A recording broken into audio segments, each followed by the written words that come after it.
Welcome to episode 4 of the Millennial Harbinger podcast and YouTube channel. My name is Jordan Koss. We've been going through a paper I wrote back in 2020 as a means of launching into a conversation about having better conversations in our churches on the subject of same-sex sexual relationships, homosexuality, LGBTQ+. Um, and in this paper, which that was the goal of mine in writing it, in my last class for my DMin degree at Fuller Theological Seminary, the class was Enchanting Faith with Richard Beck. The means from which I tried to do that within the paper was take Michael Heiser's Deuteronomy 32 worldview as a means of reenchanting ourselves in light of Charles Taylor's works and talking about how we're disenchanted in this age of authenticity. But using Heiser's Deuteronomy 32 worldview as a lens through which to reenchant ourselves, reenchant our reading of Romans 1:18 through 2:11, and therefore have better conversations in our churches on this very important subject. And so at the end of last episode, I finished up summarizing Heiser's Deuteronomy 32 worldview, good or bad. Tried to do that briefly and succinctly. In this episode, we are now going to look at a few spots within Romans 1:18 through 2:11 on possibly where we actually can see the Deuteronomy 32 worldview at play, possibly places that Heiser saw it on display, except he never did actually unpack that comment in the unseen realm or anywhere else that I've found. So let's pick right back up where we left off. This section titled the Deuteronomy 32 worldview and Romans 1:18 through 2:11. All right, so here we go. Even though Heiser highlights the connection between Romans 1:18 through 25 and the Babel event within the Deuteronomy 32 worldview, like I've mentioned several times before and in every episode, he does not explain the specific connections he observes anywhere in his published works. All right.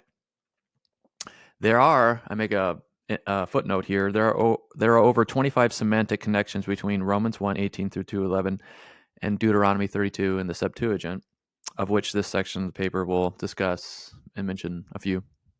All right.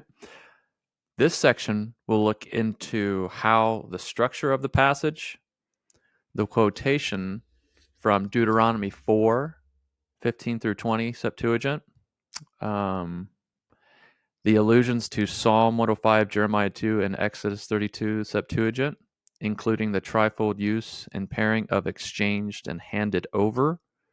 We're going to look into how those can possibly be hotspots of the Deuteronomy 32 worldview at play within Romans 1:18 through 2:11.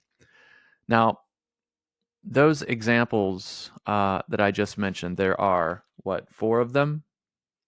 4 plus some extra bonus connections within those discussions. Each of these are not and will not be convincing in and of themselves, but altogether and building off one another, I think they provide good evidence for Heiser's assertion and Heiser's comment in the unseen realm. And so here we go. I want to kick this off first with something that I'm not going to talk about, but I needed to mention within the paper, like, hey, this plays a significant role within Romans 1, but this is beyond the scope, right? So first is a note on the wisdom of Solomon, okay? I watched a presentation on YouTube by Colby Martin, the author of Unclobber, an affirming minister from San Diego. And he referenced an article about the wisdom of Solomon in Romans 1 as an argument in favor of his affirming view, which I disagreed with, and I can't find that video anymore. But I thought it important to mention what one scholar by the name of Jonathan A. Linbaugh had to say on this subject. And if you're interested in learning more about Unclobber, Preston Sprinkle's got a review of that book on his website for the Center for Faith, Sexuality, and Gender. You can find that book review of Unclobber there by Preston Sprinkle. But one of the footnotes that I made about the wisdom of Solomon's connections with Romans 1 is this. The connections and significance of the wisdom of Solomon to Paul's argument in Romans 1:18 through 32 and following is noted and, quote, dominates modern commentaries, but is beyond the scope of this study. I love saying that. You just sound smart when you say that. I'm sorry, it's beyond the scope of this study conversation. So Jonathan A. Limbaugh, in his article announcing the human, Israel against and as the ungodly in Wisdom 13 through 15 and Romans 1:18 through 2:11, that article is within a book called God, Grace, and Righteousness in Wisdom of Solomon and Paul's letter to the Romans. That's where I got that quote. It's Wisdom of Solomon and Paul's argument. Those connections are noted, right? And they dominate modern commentaries. Also, a lot of modern Romans commentaries say, hey, there's a lot of connections here. Look at this, look at this. But as I'm going to talk about in a minute, those modern commentaries don't make any connections to the Deuteronomy 32 worldview that Heiser talks about. Okay, so another footnote based upon what Limbaugh says pertaining to the connection between Wisdom of Solomon and Romans 1:18 through 2:11. He says this: Limbaugh's thesis helps reveal that the Hellenistic Judaism tradition in Wisdom of Solomon is not the fundamental backdrop upon which Paul makes his argument, opening up the possibility that it may just be the Deuteronomy 32 worldview. Here's what Limbaugh says. Paul's polemic in Romans 1:18 through 32, rather than standing as a compressed but consistent restatement of Wisdom 13 through 15, serves the opposite rhetorical and theological function of Wisdom 13 to 15. This is not to say that these texts exhibit no continuity. On the contrary, the often noted lexical, thematic, and argumentative parallels between Romans 1:18 through 2:5 and Wisdom 13 to 15 indicate an engagement which is situated within an antithetical argument. Textual dependence serves the rhetorical function of establishing theological difference, whereas Wisdom's polemic serves to reinforce the anthropological distinction between Jew and Gentile, parentheses, qua non-idolaters and idolaters, end parentheses. Paul reworks the aniconic tradition to establish the essential unity of humanity, homo peccator. Connections between Romans and Wisdom, though significant, are a product of a shared tradition rather than evidence of any textual engagement. Wisdom anthropological dualism is built on Israel's immunity from idolatry. It is this foundational presumption that Paul challenges in Romans 1:18 through 2:5. The rhetorical contextualization of Romans 1:19 through 31 within the Kerygmatic proclamation of 1:16 to 18, together with the Pauline alterations to Wisdom's critique of non-Jewish religion, broadens the target of Paul's polemic to include Israel, and thus, as critique of non-Jewish religion, and thus, as Paul announces in 1:18, all men. The effect of Romans 1:18 to 32 is therefore opposite of Wisdom 13 to 15. No difference between Jews and Gentiles and their sins. The contrast is between two theological anthropologies, Wisdom's and Paul's. Now, I don't know if that makes sense to you and how I just read that, or poorly or well, but all that is to say, the connections are noted. But what you can't do is use the Wisdom of Solomon connections to make an affirming argument with Romans 1. And with those two footnotes, I move on to discuss the structure of the passage and the boundary markers from which to try to find the Deuteronomy 32 worldview at play. So let me read a little bit about the structure of the passage from which we try to find the Deuteronomy 32 worldview within. So this guy named Jay, I don't know if I'm pronouncing this right, Hyun Lee. Hyun is Hyun. So Jay Hyun Lee argues based on his discourse analysis that Paul's opening argument in Romans, starting in 1:18, actually extends through Romans 2:11, creating one section with two main units, Romans 1, 18 to 32, and Romans 2, 1 through 11. Now, he says in terms of external evidence, he notes there is an emergence of a new semantic boundary in Romans 2:12, marking the beginning point of a new section, particularly relevant to Jews. The law is mentioned in 2:12, Jews are mentioned in 2:17, and circumcision in 2:25. Also, he notes the parallels between Romans 1:18 and 2:8 through 9, indicating a rough inclusion. Both have God as an agent of a process with humans as beneficiaries expressed by the preposition epi and a date article. Both describe human sinful acts as the reason for God's response, and both use the same words to describe the interaction between God and sinful humans, including the terminology orge, adikia, pas, anthropos, and aletheia. Okay, in terms of internal evidence, Lee notes, he highlights the repetition of paradidomy in verses chapter 1, 24, 26, and 28, and apodidomy in chapter 2, verse 6, as indicating that these two units deal with the same issue of God's retribution in the interaction of human sinfulness and divine response. Lee also highlights the same interactive pattern of God revealing his wrath as a response to human sinfulness in Romans 2, 1 through 11, as in Romans 1, 18 to 32, indicating the same topical issue. His overall outline has the first main unit of Romans 1, 18 to 32 divided into three subunits, and those three subunits are 1, 18 to 23, 1, 24 to 27, and 1, 28 to 32, while the second main unit of Romans 2, 1 through 11 is divided into two subunits, Romans 2, 1 through 5, and Romans 2, 6 through 11. This second subunit forms a chiasm.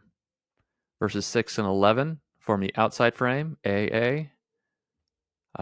Romans 2, verses 7 and 10 form those next lines in the chiasm, B and B. And Romans 2, 8 and 9 form the center of that chiasm, Romans 2, 8 and 9. Okay. This chiasm ends the second main unit and overall discourse.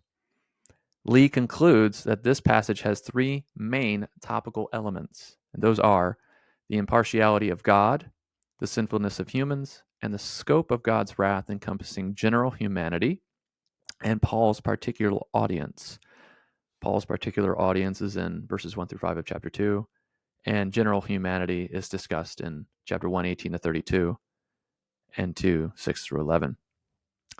Lee's analysis overall helps form the boundaries of the passage and reveal its structure within which to observe the Deuteronomy 32 worldview at play. So Romans 1:18 to 2:11 is a single unit divided into two main subunits, whereas the first subunit is divided into three parts, and the second main subunit is divided into two parts, Romans 2, 1 through 5, and the chiasm of verses 6 through 11. Okay. So there's the structure. Now, let's look at that first example of possibly where we see the Deuteronomy 32 worldview going on within this unit now that we've agreed upon, and Lee has showed us like, hey, it's not just Romans 1, 18 to 32. It's not just Romans 1, 18 to 25. We need to look at Romans 1, 18 all the way to chapter 2, verse 11. So the first example of the Deuteronomy 32 worldview within this passage is a quotation, reference quotation to Deuteronomy 4, the Septuagint, okay, which is one of the main four passages in Heiser's Deuteronomy 32 worldview, interestingly enough.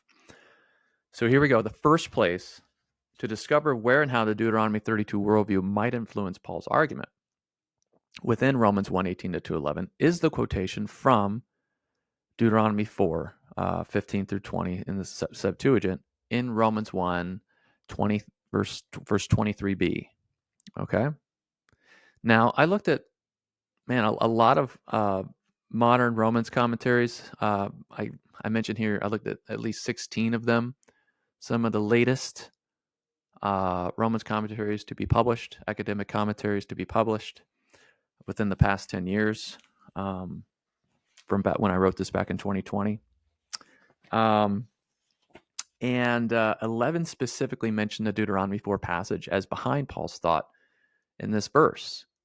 For instance, one author by the name of Hultgren wrote Paul's letter to the Romans, a commentary, back in 2011. He says Paul uses the same unique phrase, likeness of an image, icona, amoima. I'm not great at pronouncing Greek. He uses the same unique phrase, likeness of an image, which comes from Deuteronomy 4:16, as well as the same verbiage, human beings, Deuteronomy 4:16, birds, Deuteronomy 4:17, animals, Deuteronomy 4:17, and reptiles, Deuteronomy 4:18. So it seems quite clear that Paul is referencing Deuteronomy 4, quoting Deuteronomy 4 here, 16 and 17 and 18. Other notable semantic connections between Romans 1:18 through 2:11 and that Deuteronomy 4 passage in the Septuagint include serve, which can be found in Deuteronomy 4:19 to 28. And that word is also found in Romans 1:24. Another one, works, found in Deuteronomy 4:28 and Romans 2:6 to 7. Good, Deuteronomy 4:22 and Romans 2:7 and 10. Seek, Deuteronomy 4:29, Romans 2:7. Tribulation, Deuteronomy 4:29, Romans 2:9. Evil, Deuteronomy 4:25 and Romans 1:29. Heart, Deuteronomy 4:29, Romans 1:24. And day, Deuteronomy 4:30 and Romans 2:5. So just some similar terminology used in that Romans passage and that chunk we see there in Deuteronomy 4. Okay? So there's a good number of semantic connections and similarities. Okay, great. But I think it's clear that Paul is alluding back, referring back, and quoting this Deuteronomy 4 passage. And this is one of the top 4 passages that form the foundation of Heiser's Deuteronomy 32 worldview. However, not a single commentary that recognizes Paul's reliance on Deuteronomy 4 explains the significance of this quotation outside of the fact that it indicates the subject of idolatry and perhaps references the fall of Adam and Eve and the list of animals in the creation narrative. Okay? Therefore, they do not recognize the connection or correlation with Deuteronomy 32, Psalm 82, and Genesis 11, as in Heiser's Divine Counsel, Deuteronomy 32 worldview, and how it might impact the meaning of Paul's opening argument there in Romans. So, what's the gist of that? It's, well, I think Heiser says this a lot. He says this in his podcast and in the videos that you watch on YouTube. If a commentary does not discuss the Deuteronomy 32 worldview, then he goes so far as to say that that commentary is irrelevant. It's a big statement. But perhaps, according to Heiser, a lot of modern Romans commentaries are irrelevant because they don't have this understanding of the Deuteronomy through 32 worldview in all its aspects, in helping us read Romans 1. And that includes like N.T. Wright's stuff. You know, N.T. Wright's like, man, Romans is his book. And I don't like to say that. Like, I love N.T. Wright. But N.T. Wright does not go into this stuff. And so we need to use our Romans 1 commentaries with a grain of salt, I guess you could say, when they don't even reference Heiser's work here. Don't discuss the components of the Deuteronomy 32 worldview, that ancient supernatural worldview that the Israelites, Hebrews had. All right? Sobering thought. Okay. But according to Lee's structure here, Paul Paul ends his first subunit, chapter 1, 18 to 23, quoting a Deuteronomy 32 worldview text as support for his reasoning why God justifiably reveals his wrath. God justifiably reveals his wrath because of idolatry. Okay? All right. Let's make note of a few other terms within that first subunit of the first half of that argument in Romans 1, 18 through 32. Okay? Because these four terms pop up in other places in the Old Testament, in the Hebrew Bible, that have strong Deuteronomy 32 worldview roots. Okay?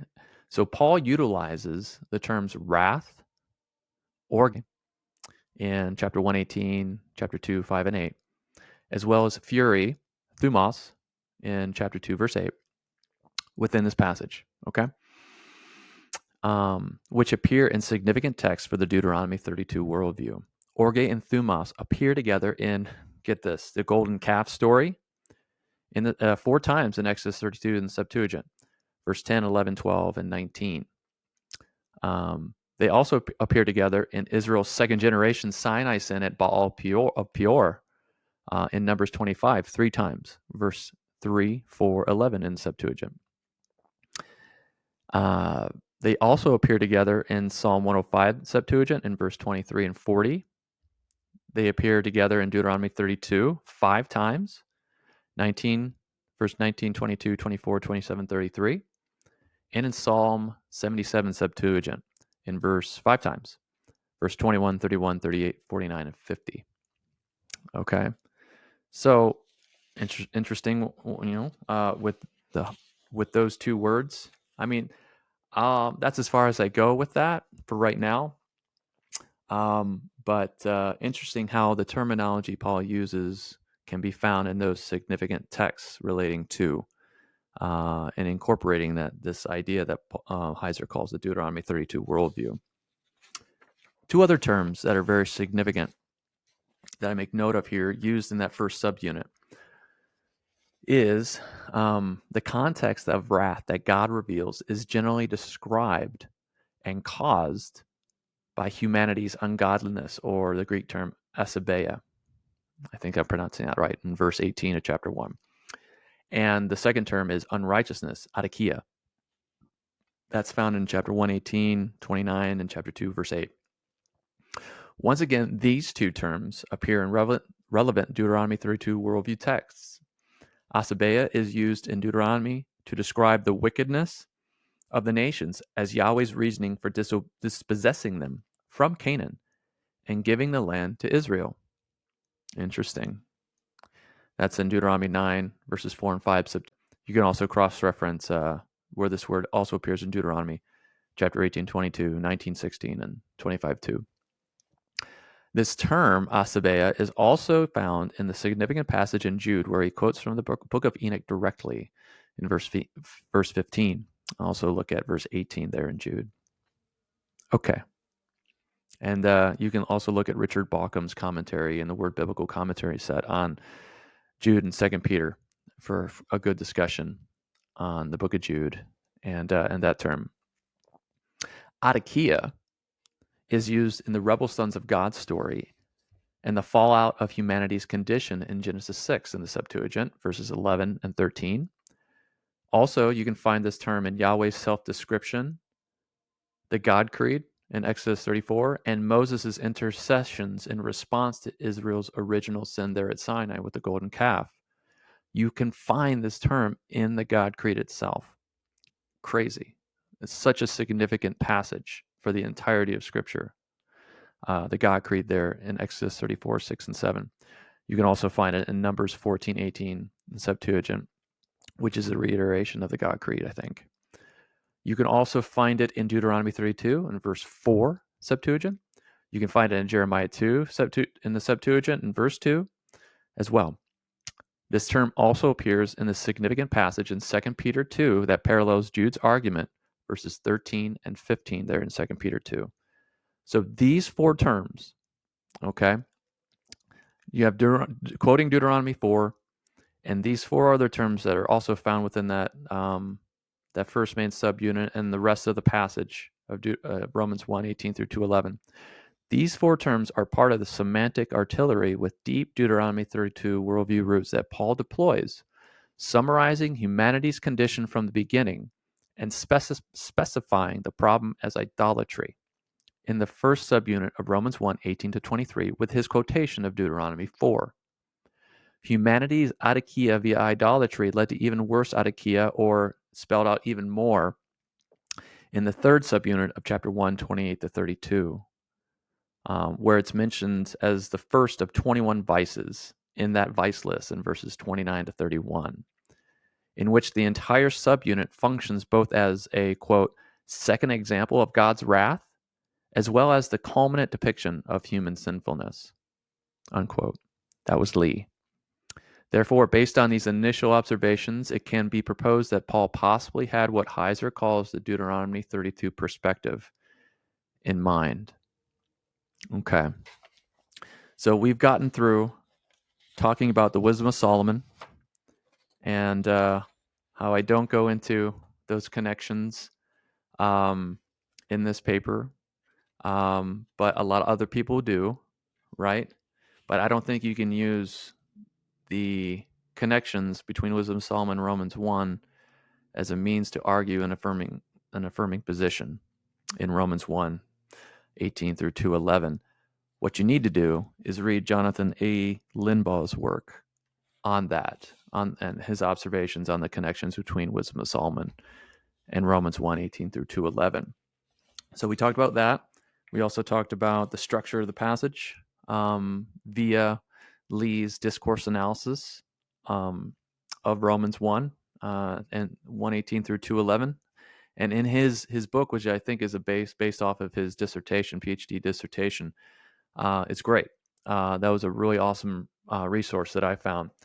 I wrote a discourse analysis for my MA thesis back in grad school. I had no idea what a discourse analysis was before then. I wrote it on a passage in 2 Corinthians 4:16 to 5:10, and but learning what it is and how to use it to understand a passage, man, that was awesome. That was great. I still use that today in my own personal studies. So thanks for making it all the way to the end of this episode with us. Come back in episode 5, and we will continue to make headway in seeing where we can see the Deuteronomy 32 worldview at play within Romans 1:18 through 2:11. Okay, guys, we'll see you next time. This is Jordan Koss signing off. See you later.